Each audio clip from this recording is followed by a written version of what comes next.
Yes, you can start. Okay, thank you. We'll just wait for a minute so that there are still people joining in. I hope all of you are doing well. If you are in Delhi and around, it's again become slightly a little chill. Finally, some snowfall is happening in the lower reaches of Himalayas. Good afternoon, Sophia. Good afternoon, Anjali. Can all of you hear my voice? Yes, sir. Hi, Swadesh. Afternoon, Naman. So, as I said, it's a good thing that finally some snowfall and rain is happening. I was getting scared if there was no snowfall, it might lead to water deficiency during the summer months because climate change definitely is here and happening. I saw this last week. I saw this very interesting movie, a French movie, and in fact, if you people have watched some European cinema, it's marked different from the American cinema. Thank you, Dev Pragya. Happy snowfall, of course, especially people living in the high reaches. So, as I was saying, if you haven't watched any European cinema, you must, seek out and watch some European cinema. The European cinema is marked different from the American cinema, where while in American cinema, it's everything is in your face. They are saving the world and so on and so forth. European cinema is much more. In fact, European cinema, I'm seeing some amount of South American cinema from Brazil, Argentina. Their movies are marked different. So I was seeing this French movie called, and the English translation is French Acid Rain. It's again about climate change, and it's a very interesting. It might sound dystopian in a way, but it gives you a very interesting perspective where they say that there is acid rain in France, and then how it could create chaos all around for a simple reason. We people are just not prepared for all these new things which is happening. The second very interesting news, or two very interesting news that have been reading, is the African continent is splitting into two. There is a deep depression which has come all the way on the east coast, which they say in a few million years. Remember, all these natural phenomena do not happen over decades or something like that. The African continent is splitting into two. The East African, the Mozambique side, and all these sides are going to split, and an ocean is going to come in between. So there was a drone footage of this thing happening. And the third is the fact that the Indian plate, there are two Indian plates. They are, there's a lot of pressure and they seem to be splitting apart. So very interesting things happening on the Earth's surface. So, having given all those, interesting information that's going to be happening in the world in a few million years, unless you believe in reincarnations and, coming back, most of us wouldn't be here to see it.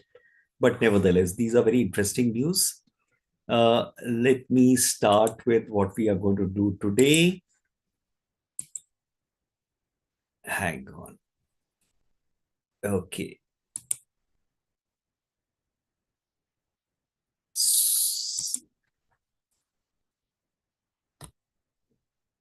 Okay, just a sec. Let it come in the full screen mode. So today we are doing in block 4, unit 21 on safeguarding human rights, a little bit of human rights. And what we are going to do henceforth from here onwards, I am not going to do unit 22 in this block, because there is as I was saying in a lot of earlier units, there is a certain amount of repetition in various units. So we're going to skip some units. For example, the diaspora units in this particular transnationalism, diaspora and citizenship, we skipped because we had done that in earlier units. And after doing this unit, I'm going to be coming on to the MDIE01 or something, which is gender and diaspora.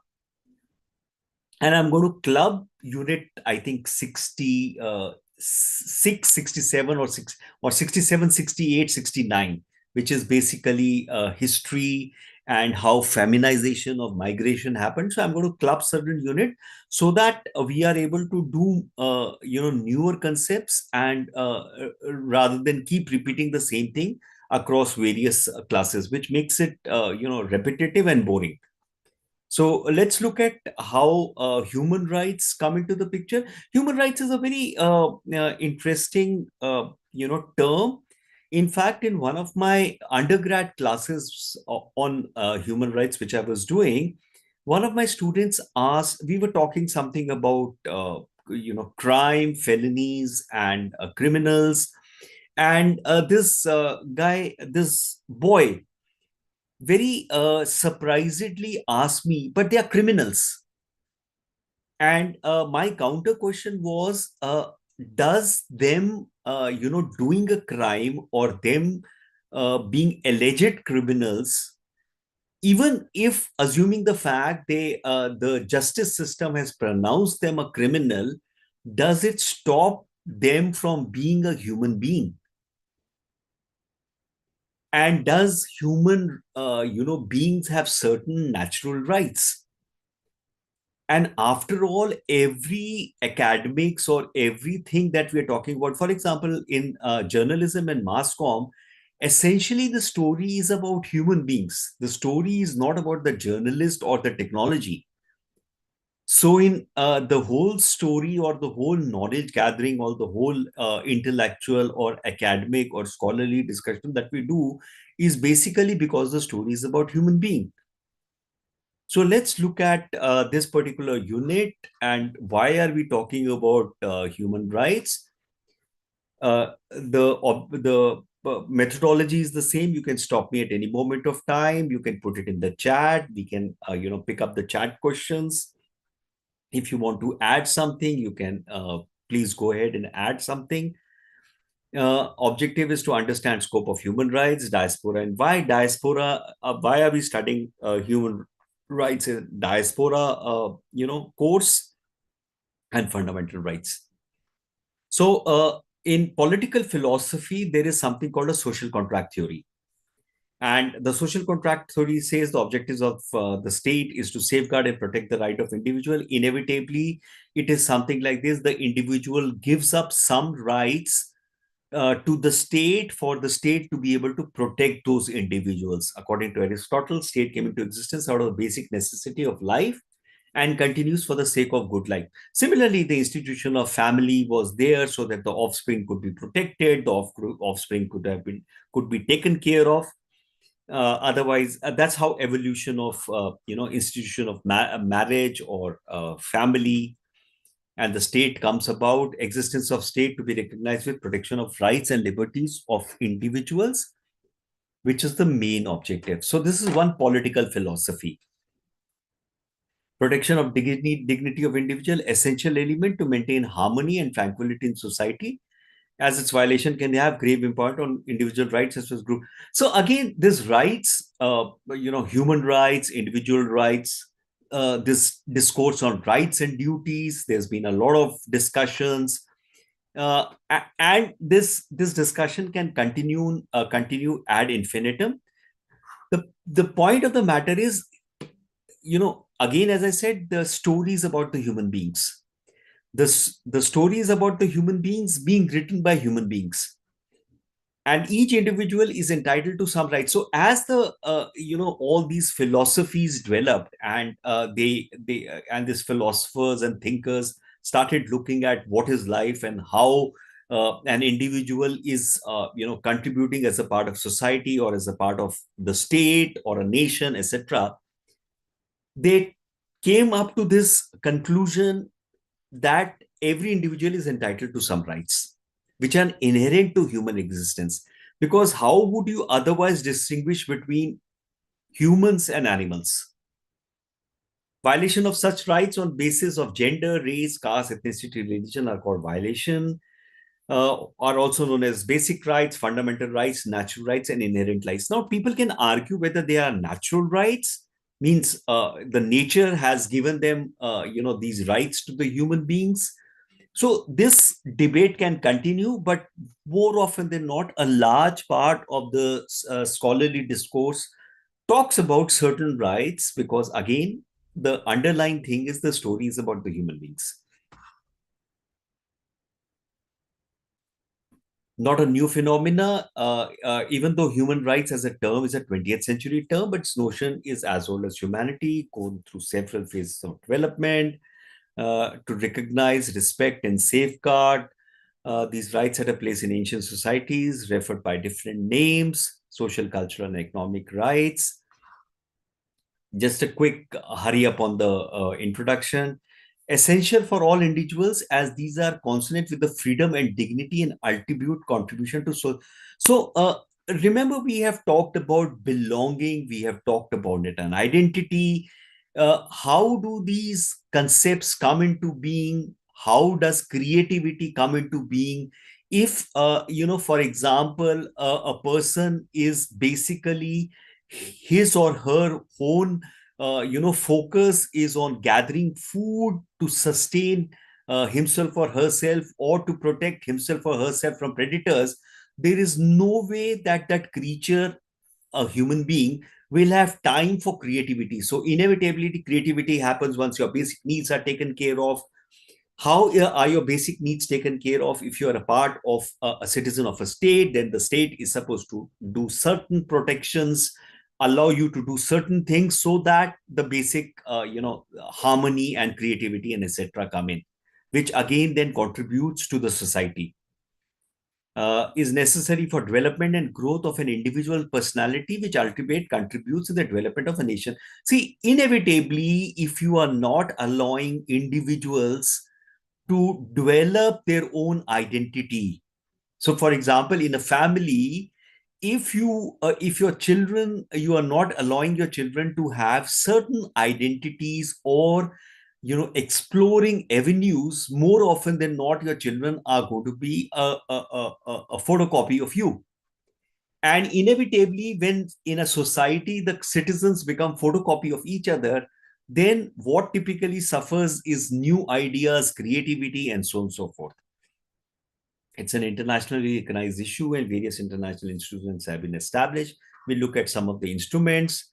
United Nations, through its charter, represent a significant advancement, promotion of human rights.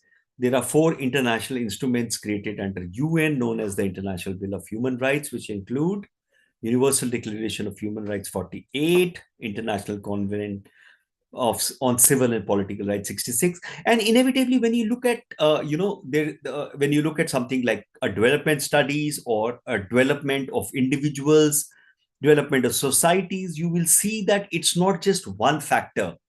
A society does not develop only with education, or only with health, or only with sanitation.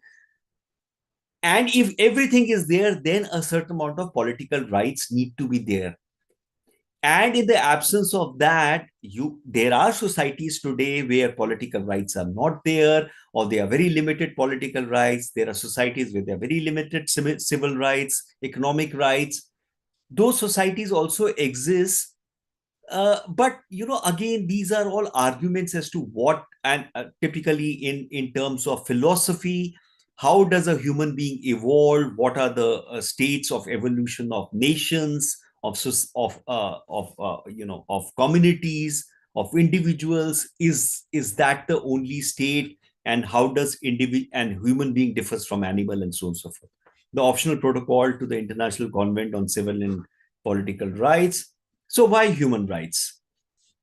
Refers to those rights that are accrued to us from just being a human being. And again, that's precisely because the story is about the human beings, written by the humans and about the human beings.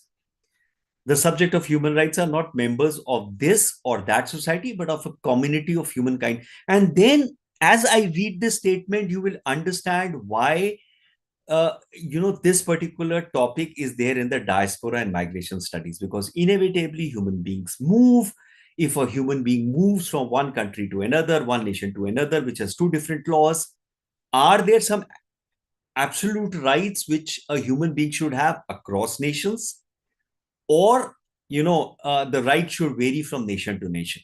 It is the vision that is enshrined in the Universal Declaration of Human Rights as a common standard of achieving for all peoples and all nations. So there is a lot of philosophy which comes into being. Why study human rights, especially for diaspora? Diaspora communities maintain balance between homelands and hostlands. So inevitably, here is the set of people who have a homeland and who have a hostland. Mind you, this homeland and hostland are typically after the formation of nation states. Diaspora communities regularly meet with new challenges of human rights because of their belonging to their homelands. So, in multiple instances of history, there has been issues. Say, for example, when the Japanese during the World War II, when Japanese attacked the Pearl Harbor, there were a whole lot of Japanese who had been staying in America for a very long time. They were Japanese Americans. They were interned. They were all looked at with suspicion.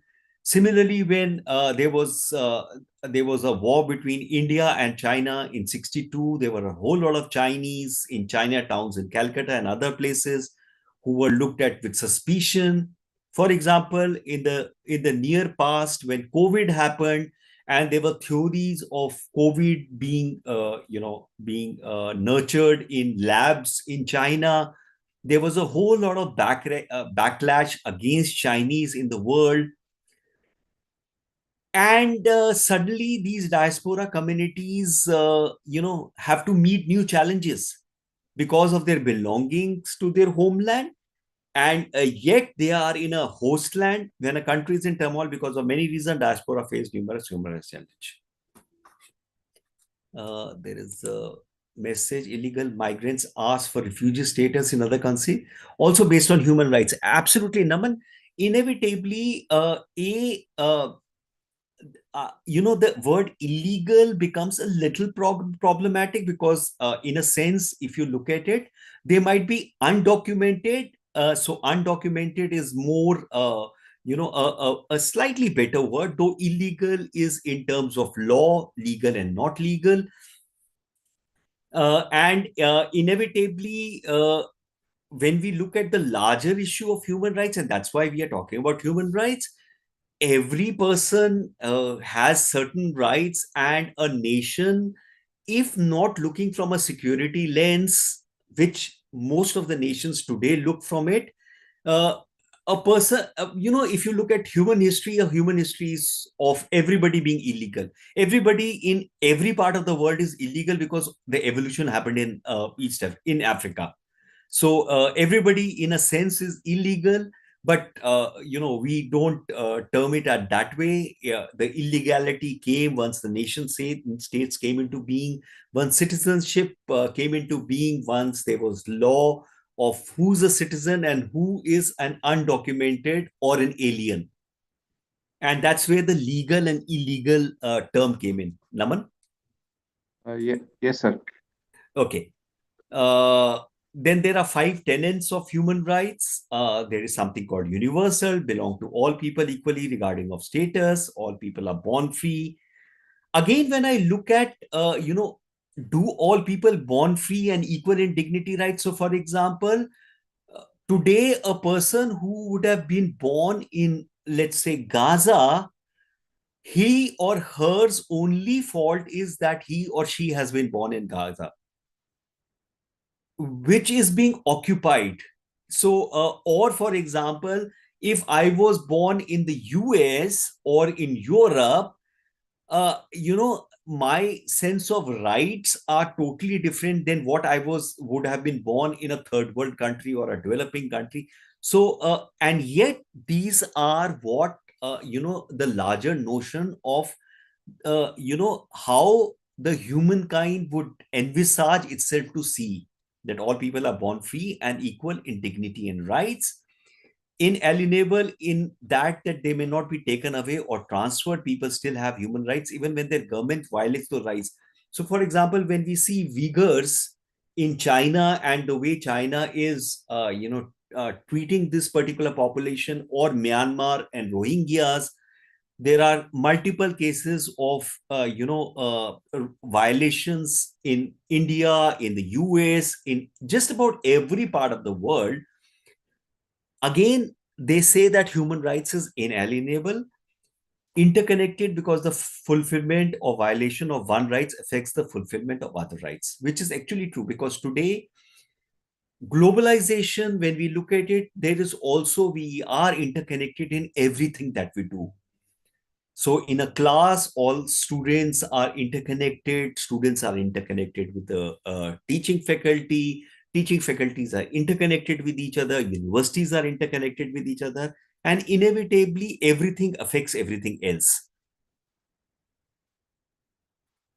Indivisible, as no rights can be treated in isolation. No one right is more important. Non-discriminatory, should be respected without discrimination. So these were the larger charter or basic tenets which they looked at when they were forming the human rights, irrespective of sex, irrespective of color, irrespective of nationality, ethnic origin.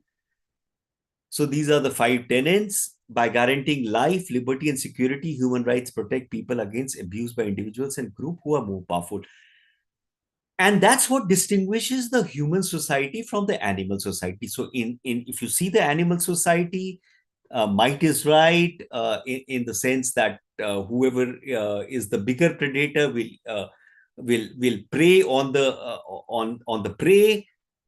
And one of the factors which distinguishes human beings from animal is these certain rights, and say that you cannot do what an animal does. And that's why there is a conundrum when people go to war, when nations go to war and kill each other. And we have seen that inevitably wars are the theater of all violations.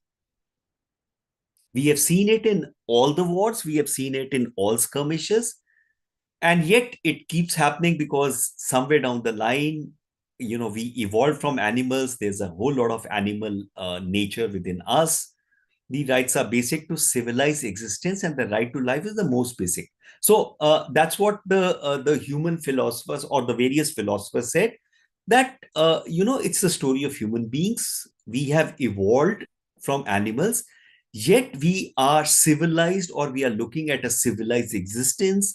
The civilized existence should allow us to do certain things which are marked different from the animals. And one of them is about rights, about human rights, and that's how we're going to need to progress. They are inalienable or innate rights possessed by every individual by virtue of being humans.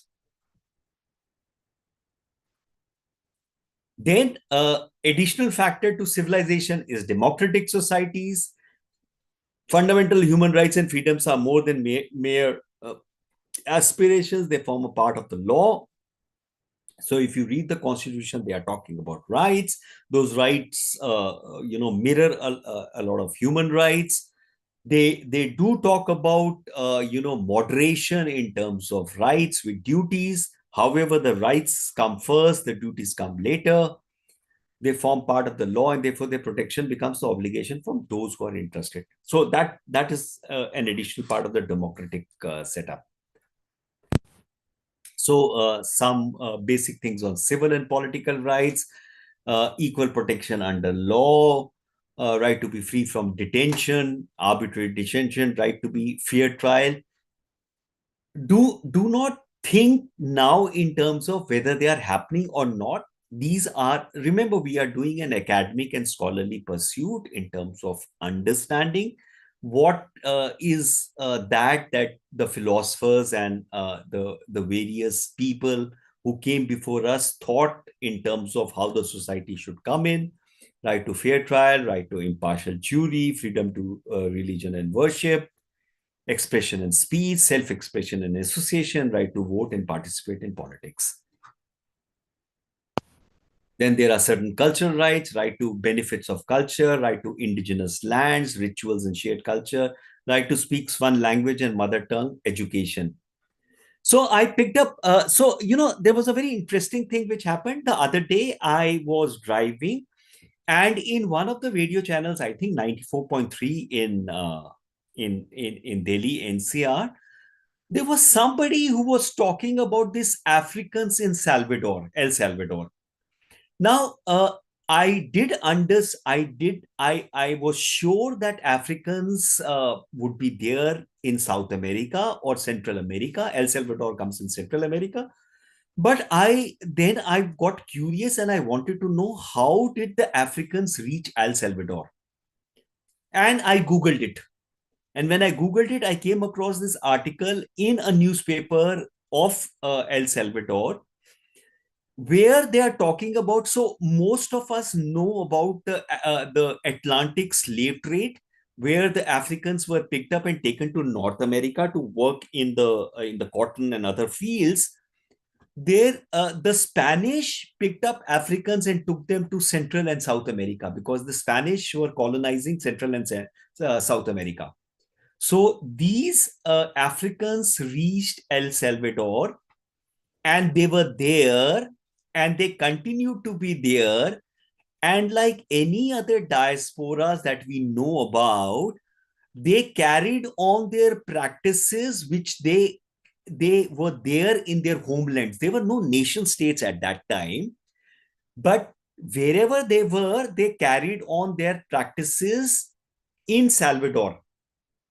Now, interestingly, Africa changed, nation states came about, and most of these African nation states forgot those basic African practices, cultural practices. So anthropologists and other scholars from Africa, various nations, went to Salvador and other places to find out, to study the basic cultural practices, what these Afro-Salvadorians were practicing, which were the native African cultural practices, which I thought was a very interesting way. So, for example, we also know the fact that a lot of American Indians are more Indian than what we in India do in terms of our cultural practices, cultural or religious practices. Religion is a part of culture.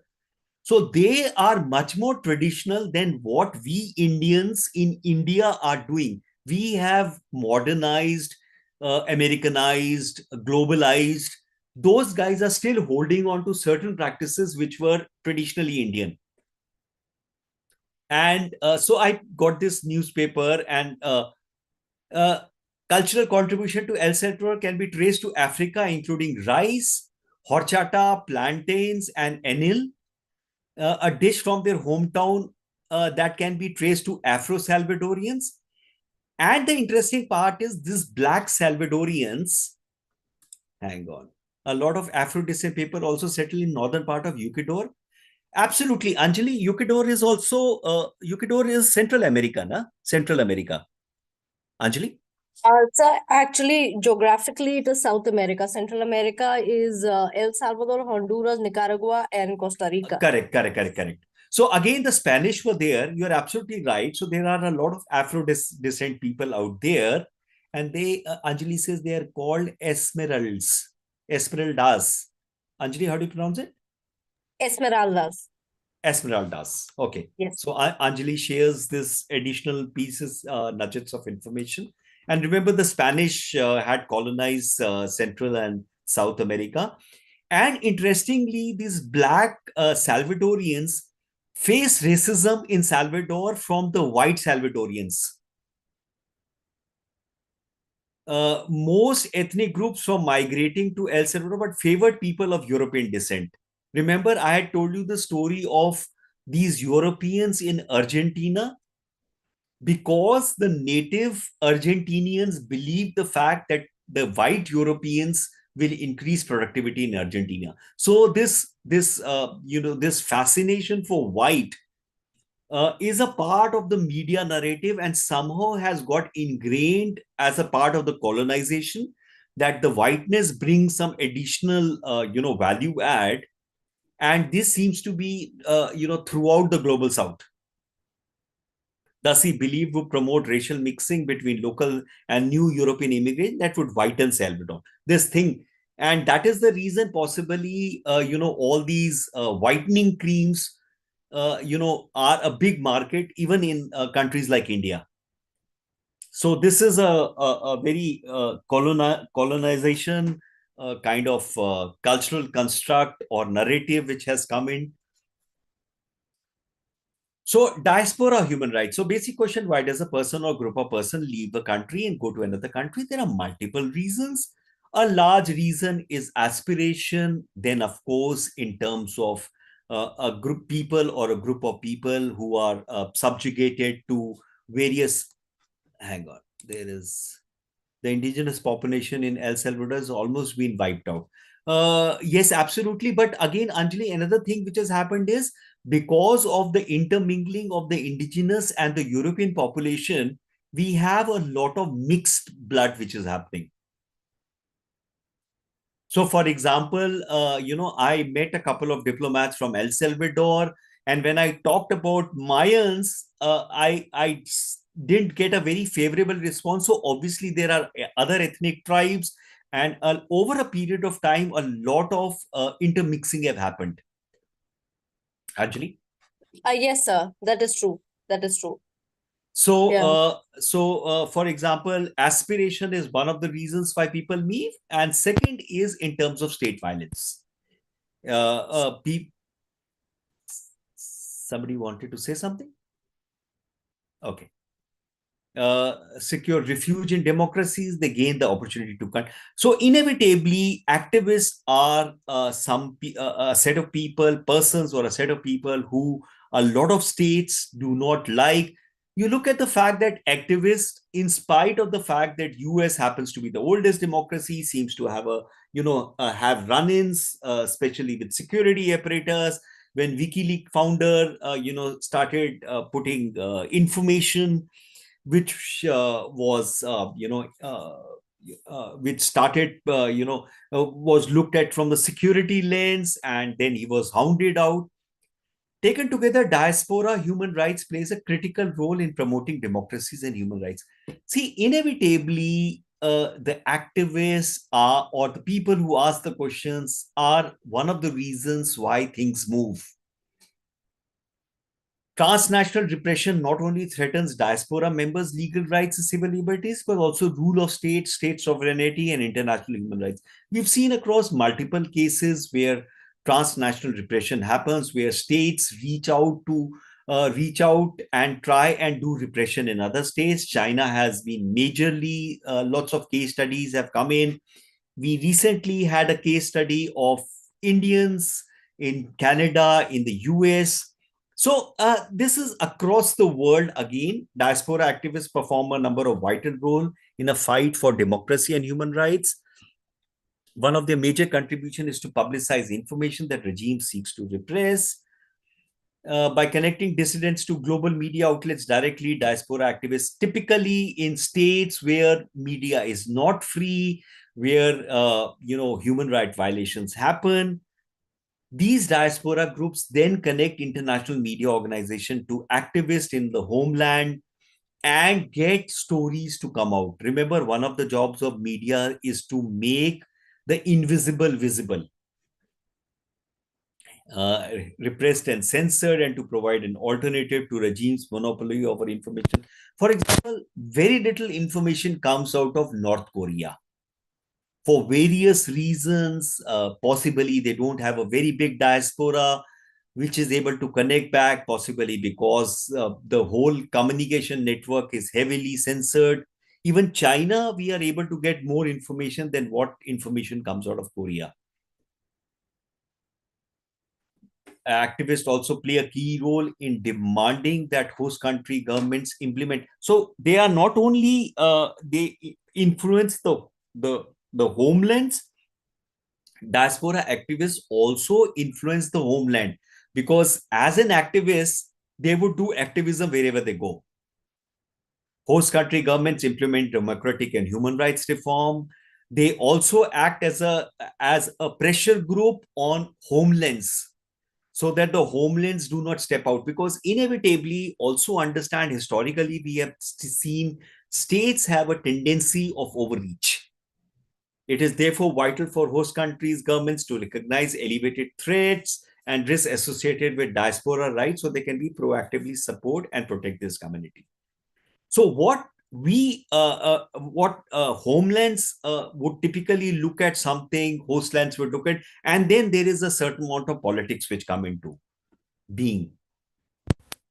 Migrants are pioneers, challenging the fallacy of citizenship, breaking barriers, rather than they are not protected by laws of the country. So inevitably, migrants and diasporas are not protected by laws of the countries of their origin.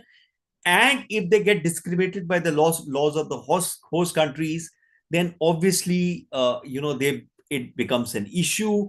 As Naman had talked about, the fact that inevitably refugees push countries to give them refugee status based on human rights. So, one of the arguments, in fact, in one of the earlier units, we have also said how diasporas lobby for certain concessions would be typically to invoke the human rights argument. Their hope is the implementation of Universal Declaration of Human Rights. Human rights are denied in various degrees in most countries. So we know that Article 5 to 10 of the Declaration of Human Rights, individuals who are not nationals of a country in which they live, sets out the rights of non-citizens referred to as aliens in the declaration. So inevitably, even the word alien seems to be a little problematic, but that's how they have defined it. And the right, so what are the various rights? The right to life and security of the person, including freedom from arbitrary equality for courts, protection against arbitrary or unlawful interference, rights to choose a spouse, irrespective of the fact that these are aliens. They need to have certain rights, and the right to even choose a spouse to marry and to form a family is a right under Universal Declaration. Freedom of thought, opinion, right to retain language, culture, tradition, right to transfer money abroad. So you might be an alien, but you have a right to transfer money abroad. The following rights must be granted to aliens so long as they do not interfere with national security. So it defines that public safety, public order, public health, or morals, or the rights and freedom of others. So, for example, what? The right to leave the country, the right to freedom of expression, right to peaceful assembly, right to own property individually or in association with others, liberty of movement, right of spouse and minor. These have been defined in the Human Rights Declaration, and yet we see this happening in the US. In the reign of the last president, President Trump, this is what the US, which is the oldest democracy, was doing in terms of aliens, separating children from their parents. So you see that inevitably, in spite of the the philosophy and the foresight and the declarations defining human beings different from animals, states and organization and leaders are very susceptible to infringing of these rights. Aliens lawfully residing in a country must be granted the following rights so that they observe, as long as they observe the country's law, respect the customs and tradition, the right to safe and healthy working conditions, right to join trade unions, right to social services. Again, there is this argument, why should they be given these rights? Because they are not citizen. But then when you don't look at the citizenship, but go on a higher plane, in terms of a macro, picture, basically that they are human beings, the argument that just because a person has committed a crime or has been convicted of a crime does not stop him or her from being a human being. So the right to food, the right to dignity, are you going to take that right just because that person has been convicted or alleged to have committed a crime? Now, we can keep arguing on that. There are multiple arguments on that. However, this is how they have defined it. The following additional rights of aliens are particularly enumerated in the declaration: protection from torture, cruel, inhuman, or degrading punishment, We have also seen US do this. Guantanamo Bay with Iraqi prisoners, freedom from being subjugated to medical or scientific experiment. We have also looked at states doing that across the world. Protection against arbitrary or unlawful expulsion. We have seen states do that. Right to defend oneself from expulsion. Protection from being arbitrarily deprived of lawful acquired assets. We have seen that states doing that. Besides the UN Declaration of Human Rights, there are other laws and treaties. So there's something for Europe. There is something called the Amsterdam Treaty, went into force in 1999, expanded on details of immigration and asylum, which has been initially discussed. Under the treaty, European councils must adopt the following defining measures within 5 years. And what are the measures? Responsible for examining an asylum claim and must be set minimum standards on reception of asylum seekers. Minimum standards on qualification of third world country nationals as refugees, beneficiaries of subsidiary protection, minimum standards on procedures for granting and withdrawing refugee status, and standards for giving temporary protection. This is what Europe is doing. There is something called a Common European Asylum System, 1999, full and inclusive application of Refugee Convention. Because again, the thought process was that if a community or a set of people or a person is unjustly victimized in a particular country and he or she or they have been able to escape to another country, then they should be given an asylum. In addition to the US agreed on Charter of Fundamental Rights, European Council, including a right to asylum. Then there is an American Convention of Human Rights, grants citizenship to a person born in a given nation if he or she has no other nationality. Protects the right of aliens from being deported to countries where aliens' well-being is threatened due to race, nationality, religion, social status, or political opinion. Then even the Council of League of Arab States, no citizen shall be arbitrarily deprived of his original nationality. The right to seek prosperity is also established. So all countries have certain amount of laws to look at, aliens or what we call illegal migrants, how to deal with it. And normally it is said that democracies and countries, progressive countries, should have a particular law to be able to handle these migrations. Summing up, philosophers of social contract theory are of the view that objective is to create, to safeguard, protect the human rights, protection of dignity of individual, essential element. Rights are essential for individuals as they are consonant with the freedom and dignity, safeguard of human, necessary for development and growth. Maintain balance between homeland and hostland, regularly meet new challenges. Survivor of state violence seek refuge. They gain opportunity to continue their activism. Play a crucial role in promoting democracies. 5 and 10 or Declaration of Human Rights. Who are not national, sets out rights of non-citizens. So that is the most civilized way to go about rights of non-citizens. Life and security, protection against arbitrary or unlawful interference, equality before court, Amsterdam Treaty, there is an American Convention of Human Rights, and there is some references. Importance of defending diaspora activism for democracy and human rights by Dana M. Moss. It's a website, freedomhouse.org. I was reading her blogs. She has also written Voice After Exit, explaining diaspora mobilization for Arab Spring. Okay. We have reached the end. Any questions? Hi.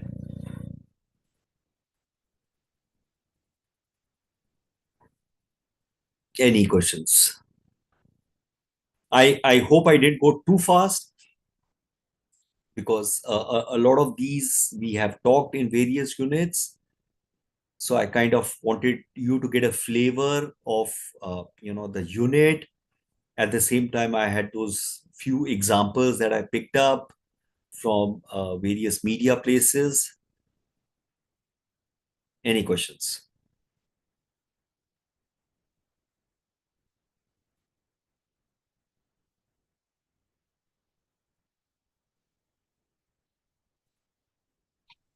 Sir, when the time of COVID-19, many Indians they came back to India Yep. from our migrant workers from especially in Middle East. Hmm. They lose their wages and end up service benefits. In this situation, the government of India and others, we demanded compensation commission need to set up the worldwide. It will be work, and the commission will be taken this issue to solve their problem. Hmm. But 1991, you said earlier, at the time of Iraq war, Hmm. the commission came and lifted who are from Kuwait to India. Hmm. They are settled. All the wages and everything will be settled that time. Okay. Okay. But this time, 2019, they never taken this issue. Many migrants they lose their wages, end up service benefits and back wages. The Indian government did not take that issue. Yeah, no, sir, they didn't taken this issue serious. Hmm. See, that is where possibly that that lobbying with the government and the various government priorities, because if you looked at the fact that it was a time of a pandemic. See, that is where today these things have to be lobbied, and these political representations. Yeah, you are right. Rightly said, sir. We are lobbying with all the from Tamil Nadu, Karnataka, Kerala, Andhra Pradesh, and Telangana. We met many MPs to raise this issue in Parliament. Unfortunately, this not happened. How many came to India? Someone they asked to government of India. He raised that question. He said a number of migrants came to India by the Vande Bharat mission flights. That's it. ये मजदूरी का जो चोरी हुआ उसके बारे में कहीं So somewhere did what happened to see, the migrants would have been there from, let's say, Pakistan, from Nepal. What happened to them? Did they get their wages, or was it a generic thing, or the fact that Indian government raised it and there was no response from the Middle East governments? Yeah, we have many bilateral agreements and labor BLAs, bilateral labor agreements also. Okay. But they never intervene in this matter to ask their destination governments. So it was Whenever, quite possibly a laxity on the part of the Indian state to push for a just cause for their citizens. You're saying that? Yes, sir. So it's quite, see, again, the fact is, today the whole diaspora engagement it has become more complicated, especially with such a large population of Indian diaspora, that unless there is a very specific, and that's what we have been talking over various units, the fact is, unless that engagement is formalized in terms of, or institutionalized, all these things which would be non planned will fall through the cracks. Yes, sir, you are right. We visited recently with the Congress TP Telangana Pradesh Congress Committee along with 6 members. Me also one of the member in that committee. The many migrants they looking the Pravasi Bharati Bima Yojana. It's for applicable to natural causes of death also. Okay. And the rehabilitation and reintegration programs must be migrant workers. Okay. And Telangana government state has earlier promised in 2023 elections, Gulf Workers Welfare Board for this kind of issues they can deal. Okay. Modi also visiting February 13th and 14th to UAE. Okay. To inauguration that Hindu temple. That temple, at that's Abu right. Dhabi.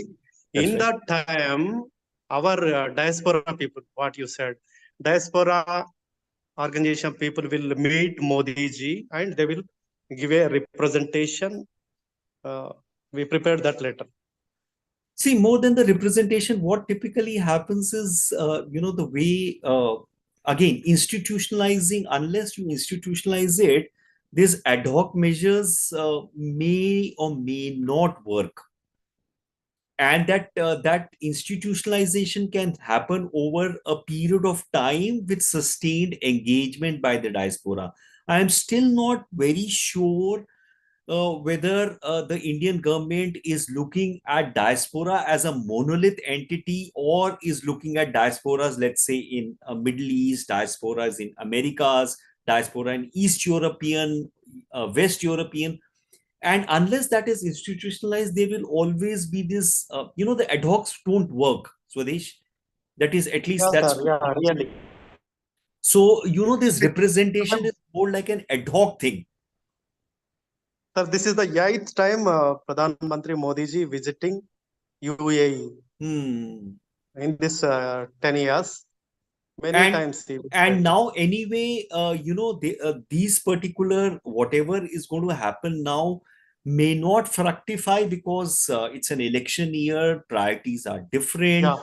So inevitably, there has to be some concerted lobbying or concerted pushing of, let's say an external affairs ministry or the NRI department or the ministry to formulate certain policy. And I think that can only happen when the state governments put pressure. So possibly, unless the southern states, which have a large diaspora population in the Middle East, they kind of lobby in a particular way, then it becomes ad hoc only. At least that's what I feel. Swadesh? Right. Yes, sir. Okay. Yes, sir. And that is the issue, sir. Our migrant workers agenda, they're not taking priority issue. That is a big issue. And that is strange also, because a lot of, as you had told me, a lot of Telangana has a lot of migrant population. Possibly they are not able to mobilize in a pressure forming way. Today the mobilization is on different planes, not in a pressure forming way, which will affect policies to the benefit of all diasporas. Swadesh? Yes, sir. Just one call. I got your call. Okay. Any other question? Maybe these issues need more advocacy before Government of India. Kangat, absolutely. Government of India itself is a huge entity. And again, as I said, governance today is much more complicated than what it was a decade or 2 decades back, with so many things happening. So then it has to be a concerted lobbying with specific ministries or specific departments, and to look, and remember, the way governance and policy making happening is much more slow, because bureaucratic processes are extremely slow. So either it has to be that lobbying could be with the host land, with their governments, because the Indian diaspora does significantly work with the host lands. Diaspora in Europe and US have greater influence financially, politically. But interestingly, that is also possible. And Anjali, it's because of the fact that out there, the diasporas are able to get citizenship, whereas in the Middle East, they don't get citizenship. So that could also have a telling effect. Yes, sir. Yes, sir. True. And unfortunately, Middle East is now in a bigger crisis because there is all kinds of chaos which is happening. I was reading this article about how Middle East politics today, US is being sidelined, Europe is being sidelined. The dominant player which is coming out is Iran. And, today the political formulations are changing very fast. So a nation needs to be very careful, proactively protect its citizens, its diaspora, because inevitably then you get relegated to some periphery. that during the preparation for Qatar, many Indian migrant workers were killed because of the heat here in India? There wasn't a talk about it, unfortunately. Pragya, absolutely right. The same thing happened with Nepali diaspora. In fact, there was certain amount of noise I saw in in Nepali media. Indian media, unfortunately, has gone off Yeah, the sir. cliff. Times of Indian Express. You can see now also Indian Express. I contributed a lot. Many stories they published from Telangana. Swadesh, Indian Approximately. Express, like Hindu, is more of a niche newspaper. So there are two, and interestingly, the vernacular, predominant vernacular newspapers, especially in and around Delhi, have totally gone off the edge. So they journalism. That's why a lot of people keep talking about journalism is under threat and so forth. Yeah. phone लेना मत. Kangat, you were saying something? Okay, I think. But I think like these kind of stories are more published in journals like EPW on Correct. migrant workers and all. Correct. But again, you're absolutely right. See, media, as I said, is a great, way to make the invisible visible. But beyond the media, there is a whole lot of, backdoor lobbying which needs to be done to institutionalize stuff. Otherwise, inevitably, it flows through the cracks. Deepika, you are absolutely right. I did read about this. I came to know more about the Nepali part. Hang on, I think Kangat's.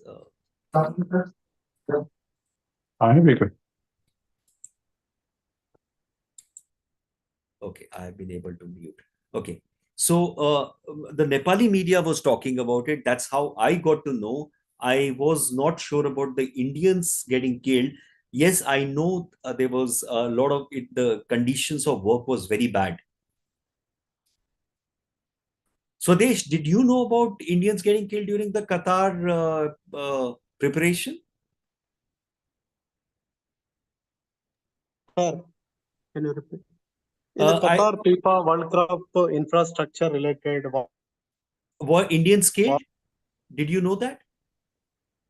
Yeah, sir. Indians, approximately 1,000 Indian migrant workers died in the last 10 years. Oh, damn. When the starting of, yeah, I shared here that link also. Okay, I see a link.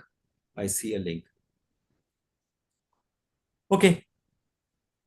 So obviously, when we start talking about things, and we, when we talk about the brass tacks in terms of actual what's happening with migrants and diasporas, then a whole lot of things come out. As of now, with this particular unit, any questions on the particular unit? As well as human rights are violation from source, as well as destination also violating the labor rights and human rights, sir. Absolutely. And inevitably, that is where the media comes into picture to bring out such stories. Unfortunately, I didn't come across this story about the Indian workers getting killed. And obviously, the broadcast media, of course, is totally, over the edge. So more when these stories come out and the policymakers, and then of course lobbying needs to be done in terms of rights. The home governments need to take up with the host governments, and obviously international organizations need to get involved. I don't know whether any international organization got involved, whether Amnesty International knew about it. Did they release a statement? Because that all puts pressure. Sir, I would like to add, because I was working on this thing, and it was a big topic when I was working with the European Parliament. Okay. And there was Human Rights Watch constantly monitoring the situation, whereas there was no answer from the Indian government about this thing, which was very unfortunate. Okay. And being an Indian, I felt like I don't know what is happening. Something something similar to what is happening for Israel. The Indians are going to work there, but I don't know if they have the rights at all. No, obviously they will not, because they very clearly said that you'll have a big salary, but there is going to be no security, which is kind of it's weird. But then a lot of things are weird nowadays.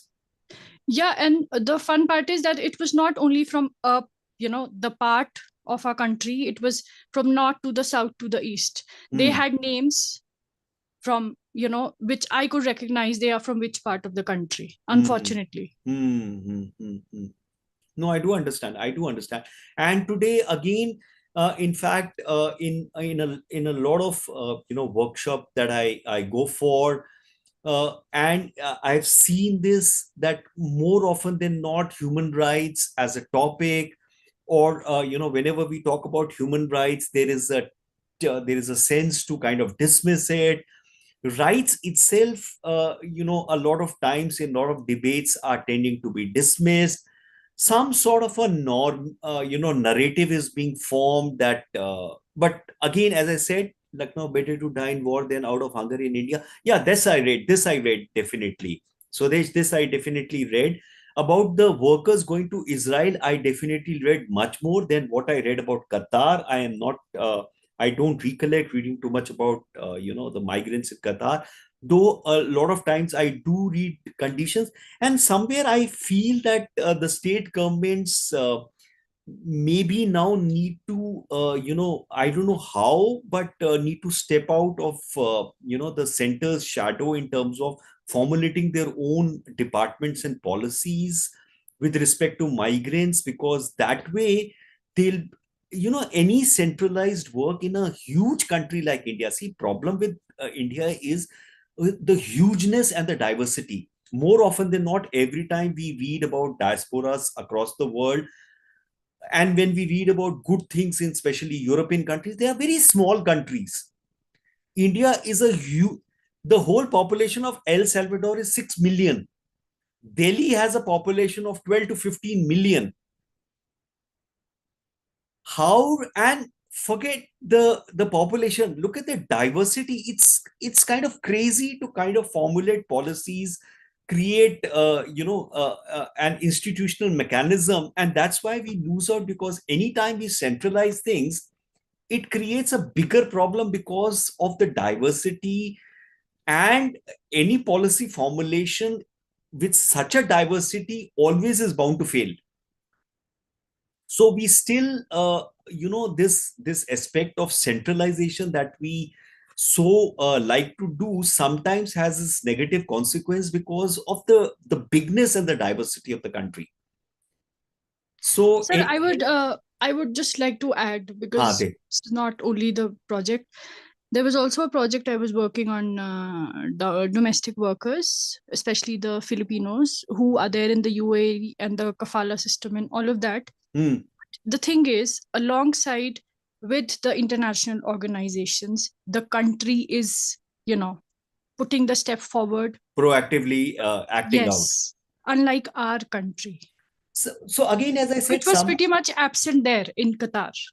As I said, one of the disadvantages of India is the hugeness and the diversity. And anytime with such a hugeness and such a diverse place, if you try and centralize, inevitably that will go against you, which you will see in a lot of cases. Whenever you try and centralize things, it is very difficult to manage. I've seen states working. If you see the state of Haryana is one of the smaller states. And whenever they try and centralize things in, let's say, their state capital in Chandigarh, they have the policymakers in Chandigarh have no idea how the various parts of the state is working. And it's a very small state. Haryana end to end is 5 hours, 250 kilometers. And yet it does not function. So when I go to a bigger state like Telangana, a huge state like UP, MP, impossible to govern. And then I extrapolate it to India with 29 states, UTs, kind of ethnic groups, diversities. and then you try and centralize, it becomes, I had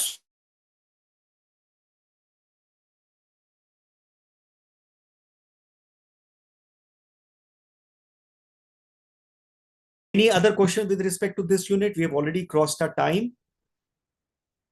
In case not, then what we will do, as I said, next Saturday when we meet, I move on to MDIE 01, I think, which is gender and diaspora. In that, I'll start clubbing some units so that we are able to have diverse content, and we'll, as we always do, we keep discussing various aspects, possibly part of the unit, possibly out of the unit. Because when we typically, as I said, when we keep discussing, there are multiple points of view. In academics, we don't look at right and wrong, we look at various points of view and then try and understand how things work or how things do not work, and carry on like this. You have a great weekend ahead. Have a wonderful week. Be healthy. Keep yourself happy. Today, the trick is to keep your BP in control. I think that's my philosophy. Whatever happens, keep your BP in control. Enjoy yourself. Bye-bye then.